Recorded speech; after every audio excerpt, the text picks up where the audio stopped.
Mereka butuh badan untuk Lowy. Mereka butuh badan untuk Granger. Yep. That's why nggak bisa lagi tuh main yang ofensif. Dan dengan catatan kemarin juga ini bisa dibilang Lowy adalah salah satu hero yang mengacak-acak juga pertahanan dari Falcon loh. Onyx bisa sampai ke sini. Itu juga bantuan Lowy yang begitu mengerikan juga. Wah, sungguh mengerikan.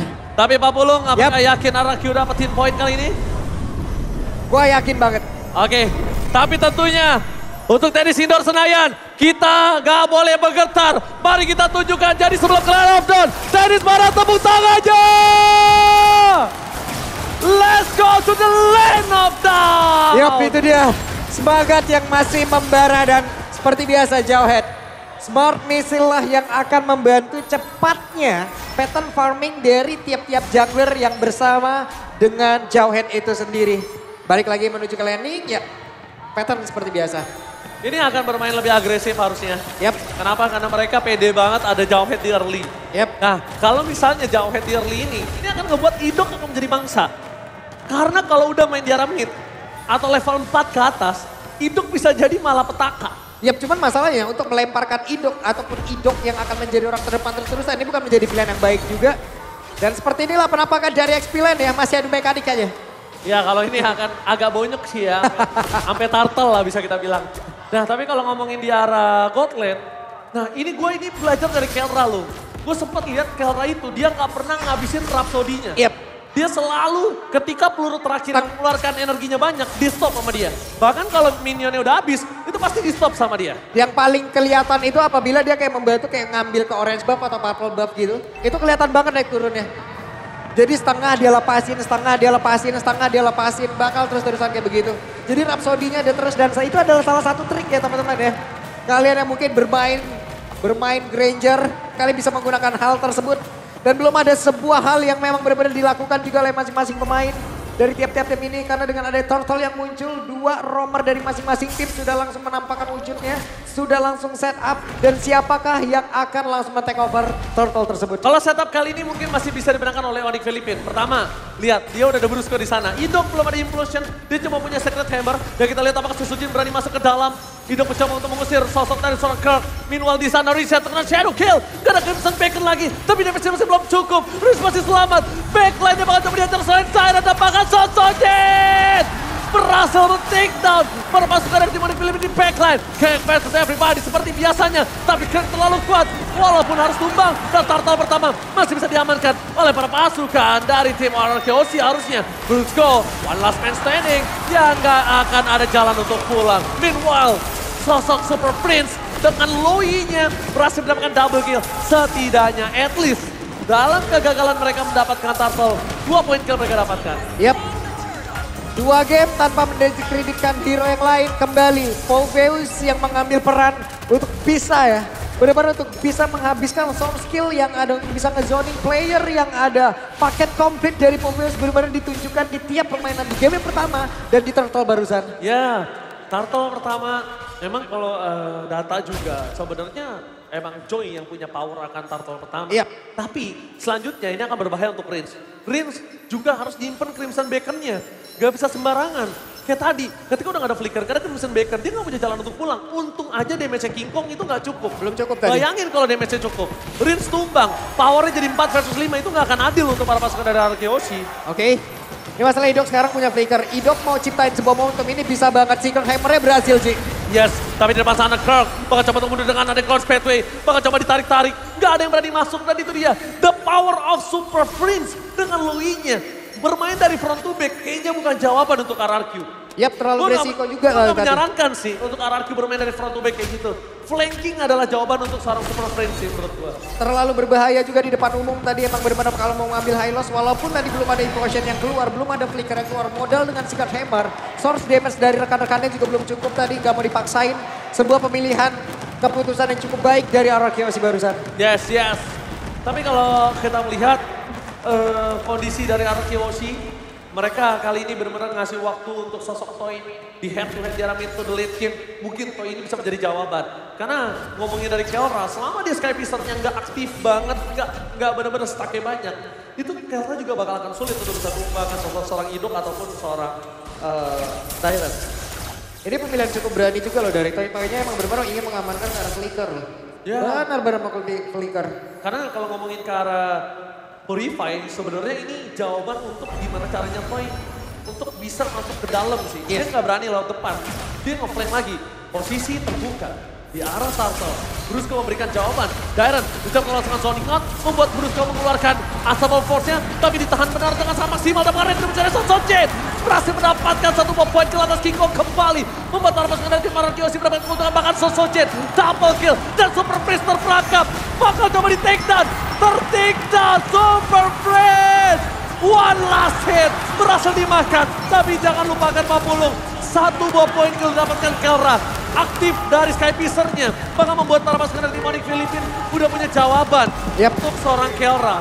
Begitu panjang team fight yang terjadi diawali lagi oleh Dairen. Benar-benar diawali oleh Dairen. Dairen tidak menyelesaikan begitu saja, tapi dia akan terus-terusan menemani. Dan tadi Rins lah yang menjadi satu positif untuk bisa mengatakan damage. Dan sekarang ada semua hal lagi yang dilakukan. Astral Force-nya dan ada satu hal yang membuat no.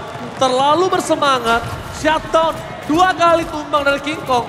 Dibayarkan dengan satu shutdown Susujin. It's totally worth it. Dan bakal di depan sana Brusco. Langsung coba di teleportation dengan Super Prince Tour and Travel karena bottom lane. Untuk coba melakukan cover terhadap Kelra. Karena melihat kondisi Kelra yang sangat owning. Ini berbahaya banget sih untuk para pasukan dari tim Mararkyoshi. Jadi dia mulai agak concern ke arah Kelra. Menjadi hal yang sangat-sangat cukup berimbang jadi ini. Dari perolehan tadi network yang cukup banyak loh networknya tadi. Dan sekarang hanya bertelepon sekitar 1100 dan ada kesempatan lagi di bagian bawah. Tapi Kelra. Itu dia Kelra. Sekali dari Skypicer-nya udah aktif, udah menyala. Dia bakal langsung mengeluarkan jurusnya. Dia langsung ada shadow kill ke arah tengah dan Riz. Crimson Bagel save the day for this time. Dairen sedikit melakukan cover terhadap sosok seorang Riz. Bayangkan gak ada Dairen. Itu sekalipun ada absorb damage dari Crimson Baker itu gak akan berguna. Dan ini dia, satu sosok orang yang cukup mengerikan harusnya. Dari tim Mararkyoshi udah mulai paham harusnya kalau Kelra dengan Granger, dia safety banget mainnya. Pasti ada di ujung berung dia. Di ujung berung, cuman masalahnya sekarang Toy juga ya. Toy bisa dibilang dari sisi leveling Toy sangat-sangat baik sekali. Dia bisa mengamankan begitu banyaknya juga dari wave minion yang ada. Dan sekarang mereka yang memfokus lagi di area Death Turtle-nya. Barusan dengan Lantern Flare yang memang keluarkan ini dia. Itu blessing duel from Toy. Memporak-porandakan backline para pasukan dari tim Onyx Philippines. Sosojin mencoba untuk melakukan eksekusi. Tapi Rinsya langsung melakukan following damage. Berhasil mendapatkan curve. Membuat para pasukan dari tim Mararkyoshi mendapatkan 4 point kill. Dan juga bahkan tim Onyx Philippines harus kehilangan turtle mereka. What a implosion from Idol. Finally, momentum hero yang kita tunggu dari Idol sudah memberikan jawaban. Tigreal dengan implosion yang begitu baik mengawali semuanya, menghabiskan 4 player sekaligus. Wah gila, Idol make a move. Gambling yang sangat berani dengan melihat tidak adanya Purify di tangan dari tim Onyx Philippines. Dan ini dia ada instant replaynya. 4 player tadi emang benar-benar semuanya kena. Ada beberapa player mencoba untuk kabur tapi semuanya udah on position gitu. Bahkan pergerakan dari Toy yang mungkin cukup jauh. Yes. Let's go langsung Blazing Duet ya. Itu dia Blazing Duet turunan legacy dari sosok seorang Skylar yang diturunkan ke arah Toy kali ini. Benar-benar membuktikan kalau Toy mampu untuk catch up dengan gameplay yang dimiliki dari tim Mararkyoshi. Luar biasa permainan dari tim Mararkyoshi. Mereka tinggal ingat di game yang pertama mereka juga owning. Tapi comeback terjadi. Jangan sampai hal itu terjadi kembali. Dan untungnya Kelra dari Skypicer-nya kali ini udah terkena 1 kali pengurangan. 1 pemotongan ya? 1 kali pengurangan.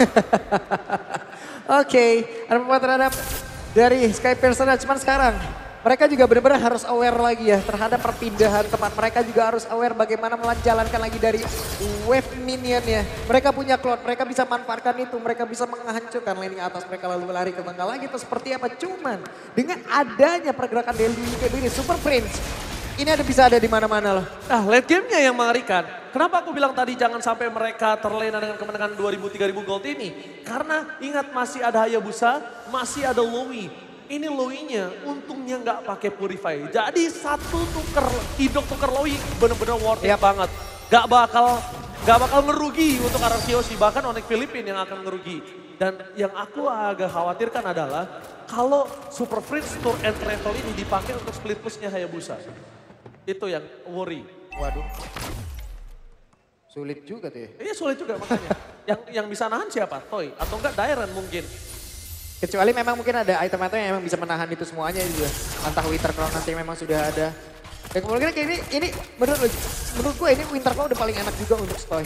Oke, tapi di depan sana para pasukan dari tim RRQ Hoshi udah ngebuka badan menuju ke arah World yang terhormat. Meanwhile, para pasukan dari tim RRQ Hoshi akan mendetek di mana Super Prince akan melakukan teleportation. Di version yang belum terlihat dari seorang Riz, kelihatan Super Prince-nya one by one situation. Bakal coba di cover, Lot tidak dapat pada cover cukup. Hidong!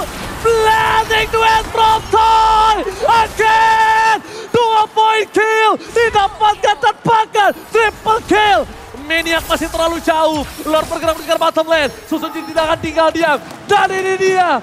Salah satu legacy. A blazing duet from Toy. Di following up dengan sangat mahal oleh perpasangan tim RRQ Hoshi. Yap, ini dia akibatnya membiarkan pergerakan Idok mencoba untuk bisa mendekat. Dan Idok berhasil, Idok flicker, Idok implosion. 2 player atau pada 3 player benar-benar tidak bisa melakukan banyak hal. Toy sebagai sang eksekutor. Dan satu orang yang begitu luar biasa pula. Yes, dan sekarang untuk Super Prince gak boleh lagi berdekatan. Shadow kill menunjukkan seorang Rage ya. Oke. Masih mendapatkan 1 point kill. Setidaknya 1 buah point kill didapatkan oleh King Kong. Walaupun itu tidak terlalu berarti banyak. Dengan gold yang sudah diuntungkan oleh tim RRQ Hoshi. Tapi satu hal yang mereka harus pahami adalah Super Prince gak boleh lagi kedetek. Super Prince gak boleh lagi berdekatan oleh para pasukan dari tim Onyx Philippines lainnya. Karena ketika Idok melakukan initiate power, satu-satunya yang menetralisir dengan cepat itu Super Prince. Dan kalau Super Prince-nya kena, jujur Onyx Philippines gak punya power dobrak lagi. Iya, masalahnya dari tadi juga positioning yang dimiliki oleh beberapa damager yang dipunyain oleh Onyx PH. Mereka udah ada di belakang, Ji. Namun di satu sisi mereka membiarkan barisan terdepan dari RRQ Hoshi itu mendekat. Dan itulah yang terjadi apabila ada momentum yang baik, Idok memiliki insting yang begitu mengerikan. Iya. Insting yang dia sangat berani untuk membuka vision, berani untuk membuka badan. Idok mau bonyok, Idok mau ke pick off itu gak masalah. Gak masalah. Tapi storm skill yang dia inginkan, yang dia mau sampaikan kepada pemain Onyx Philippines, yang penting itu sampai dulu. Dan lihat di depan sana, sosok para pasukan dari tim RRQ, mereka melihat di mana Kirk berada, nanti bisa dikeluarkan bersama para pasukan dari tim RRQ lainnya. Mereka memaksa mendapatkan Kirk. Tapi yang sudah dipastikan tidak ada Glorious Pathway. Sebenarnya kalau Glorious Pathway aja yang keluar menurut aku enggak masalah untuk Onyx Philippines. As long enggak revitalize. Karena revitalize ini yang akan sangat membantu mereka di saat adanya Pit Lord selanjutnya. Yap, cuman dengan positioning yang begitu baik dari RRQ sekarang ini harusnya ya menjadi sebuah hal yang sangat susah untuk Brusco bisa nge-pick up siapapun. Salah satunya. Sementara sejauh ini Idok Lane menjadi orang terdepan. Dairen ingin dilemparkan di Victor bukan hal yang baik. Idok ingin dilempar bukan hal yang baik. Ini yang harus terus dipertahankan oleh RRQ selagi begitu banyaknya damager yang mereka miliki sekarang lagi dalam keuntungan yang begitu besar. Benar-benar besar walaupun di satu sisi ya itemization yang dimiliki oleh Granger itu udah hampir full juga. Yes, dan kali ini menuju ke arah para pembuff yang bakal coba di zoning. Rins, ingat dia nggak boleh sembarangan untuk membuka badan. Oke, gue tahu dia adalah salah satu metal detektor untuk RRQ Hoshi. Tapi lihat King Kong. Di mana King Kong berada untuk berhasil melakukan clear ini wise banget. Satu buah momentum yang bisa didapatkan King Kong landing jauhnya itu didorong terlebih dahulu. Wow. Dengan ada dua yang diambil, War X sekarang juga udah diambil oleh Kelra tapi... Kotil? Oke, Kotil.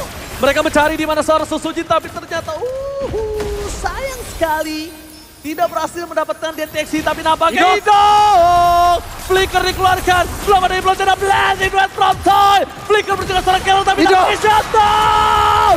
Shutdown terjadi, 2 shutdown di area berbeda. Tapi dengan Super Prince yang bebas membuat para pasukan dari tim RRQ Hoshi mereka kewalahan. Surprise! Happy birthday! Double kill from Kelra! Dan bakal mereka mencari di mana Susujin berada. Kelra bakal gak bertahan. Dan ini dia, shutdown! Nowhere to run Kelra! Gak ada jalan untuk pulang. Dan Susujin save the day for RRQ Hoshi. Oke, kembali berimbang keadaan dengan stand up tadi yang begitu beresiko. Sebuah resiko dengan tidak membawa sebuah purify ini Desi. Begitu gangguan terjadi, dia gak bisa melakukan banyak hal dari Toy-nya. Flicker tadi udah dikeluarkan. BMI gak bisa karena momentumnya sisinya masih berjalan. Tapi kalau dari yang gue hitung ya, kalkulatnya ini masih berhasil untuk Retribution. Oke. Dan itu dia, masih berhasil. Kenapa? Karena sedikit aja terlambat dari seorang Susujin nge-dealer damage atau dia ngebuka Lord, itu dia bakal telat. Gue pastikan Super Prince bisa dapetin Lord. Itu hampir kalau loh tadi. dari Susujinnya telat aja buka Lord dikit. Itu tadi udah dihantarkan lah itu loh. Udah travel udah jalan loh. Udah arrive dia tadi di situ, Ci. Yes, benar banget. Tapi lihat, dengan 5 pasukan dari tim RRQ Oshi, mereka mencoba untuk mendorong di 3 lane yang berbeda. Meanwhile, one by one situation dari bottom lane. Pak Produser boleh lihat ke arah bottom lane, masih terbagi. Dan Susujin mencari di mana King Kong berada.